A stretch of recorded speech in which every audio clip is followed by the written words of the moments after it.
വീട്ടിൻ്റെ മുറ്റത്തൊക്കെ കാക്കയും മറ്റേ ഹരിപ്രാവൊക്കെ ആയിരുന്നു. ഇപ്പോൾ നമ്മുടെ ഒക്കെ വീടിൻ്റെ മുറ്റത്ത് ഫുള്ള് മയിലെന്ന് പറയുമ്പോൾ നിങ്ങൾ വിചാരിക്കും തള്ളാണെന്ന്. തള്ളൊന്നല്ല, മയിലിൻ്റെ ഒരു ഗ്യാങ് അതിനെ തന്നെ ഞാൻ കാണിച്ചു.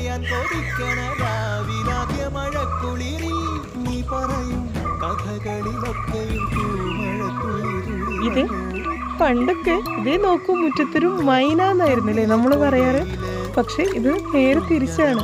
ഇതേ നോക്കൂ മുറ്റത്ത് എത്ര മയിലാണെന്ന് പറയേണ്ട അവസ്ഥയല്ലേ.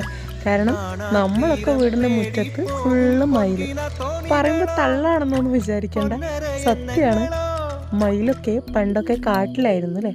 ആ കാട്ടിലെല്ലാം കാടൊക്കെ വെട്ടി നശിപ്പിച്ച് ഇപ്പം നമ്മുടെ വീട്ടിലേക്ക് മയിൽ വരാൻ തുടങ്ങി. വീട്ടിലെന്ന് വെച്ചാൽ വീട്ടിൽ മാത്രമല്ല കേട്ടോ, നമ്മുടെ പറമ്പിലും കാര്യങ്ങളിലും എവിടെ നോക്കിയാലും മയിലാണല്ലേ. അപ്പോൾ മയിലിന് ഒരു അനുഭൂതിയാണല്ലേ. മയിൽ കാണുമ്പോൾ ഭയങ്കര സുഖമാണല്ലേ. ഞാൻ ആദ്യം വിചാരിക്കും മയിലിനെ പിടിച്ച് പീലിയെല്ലാം അങ്ങ് എടുത്താലോ. പക്ഷെ പാവാണല്ലേ. പക്ഷെ മയിൽപ്പീലി കണ്ടാൽ ആഗ്രഹിക്കാത്ത ആരും ഇല്ലല്ലേ. അങ്ങനെയാണ്. പക്ഷേ മയിൽ വരാൻ പാടില്ല എന്ന് പറയുന്നുണ്ട്. കാരണം ലോകം അവസാനിക്കാൻ പോകുന്ന അവസാന ഘട്ടത്തിലാണ് മയിൽ വരിക എന്നും പറയുന്നത്. എന്താ ചെയ്യുക?